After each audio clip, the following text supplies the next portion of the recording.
রাস্তা ফাঁকা, লাল সিগন্যাল জ্বলছে, চারপাশ শুনশান। আপনি ভাবলেন এখন আবার সিগন্যাল কিসের?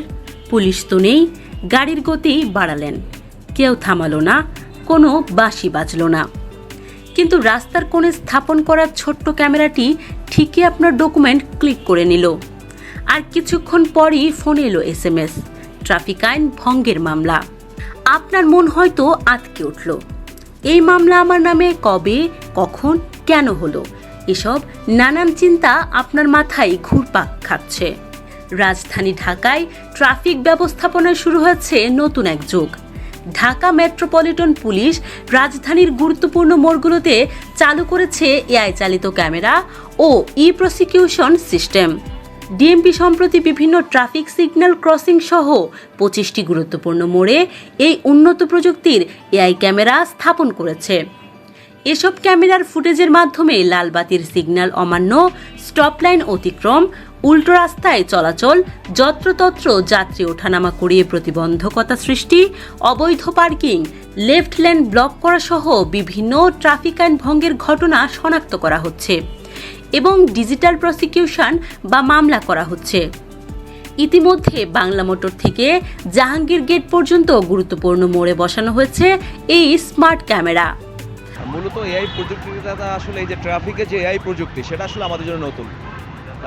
গতকালকে থেকে আনুষ্ঠানিক উদ্বোধন হয়েছে আপনার বাংলা মোটর টু জাহাঙ্গীর পর্যন্ত এই 6টা পয়েন্টে আপনার AI ক্যামেরার মাধ্যমে যারা সিগন্যাল ভায়োলেশন করে, মানে যারা সড়ক পরিবহন আইন পরিপন্থী কাজ করছে মূলত তাদের ডিটেক্ট করে অটোমেটিক মামলা করার জন্য মূলত এই প্রযুক্তিটা নিয়ে আসা হয়েছে। যে আমার হাত থেকে বেঁচে গেলেও ক্যামেরার হাত থেকে বাঁচার কোনো সুযোগ নাই, মামলা অটোমেটিক চলে যাবে। এখন আর ট্রাফিক আইন ভাঙার পর রাস্তায় থামিয়ে মামলা না করলেও চলবে। ক্যামেরায় ধরা পড়লেই তথ্য চলে যাচ্ছে সরাসরি ডিজিটাল সার্ভারে। আর কয়েকদিনের মধ্যেই মামলার নোটিশ পৌঁছে যেতে পারে গাড়ির মালিকের ঠিকানায়। আইন ভেদে গুনতে হতে পারে কয়েক হাজার টাকার জরিমানাও। নতুন এই ব্যবস্থায় ট্রাফিক আইন ভাঙার ঘটনা সরাসরি সংরক্ষণ হচ্ছে ডিজিটাল ডাটাবেজে।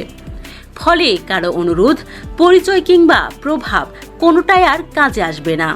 এখনো সিঙ্গেল বাতি সব জায়গায় এখনো পারফেক্ট হয় নাই, কিছু কিছু জায়গায় হয়েছে, কিন্তু তার ভিতরে সিঙ্গেল বাতি আপনার রেড লাইট জ্বলছে, সিগন্যাল ট্রাফিক হাত দিয়ে বলছে যান যান যান, তাহলে আপনার হলে কেন সবুজ বাতি জ্বলবে, গাড়ি যাবে, তাই না?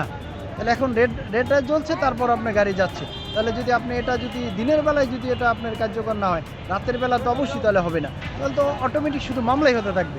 এটা খারাপ না, কারণ যারা ট্রাফিক আইন সঠিকভাবে মানতো না, এখন তারা হয়তো মানে চলার চেষ্টা করবে। তাদের না মানে তারা তাদের সেরার জন্য প্রস্তাবে বা তার জন্য তাদেরকে যে ভোগান্তি পোহাতে হবে,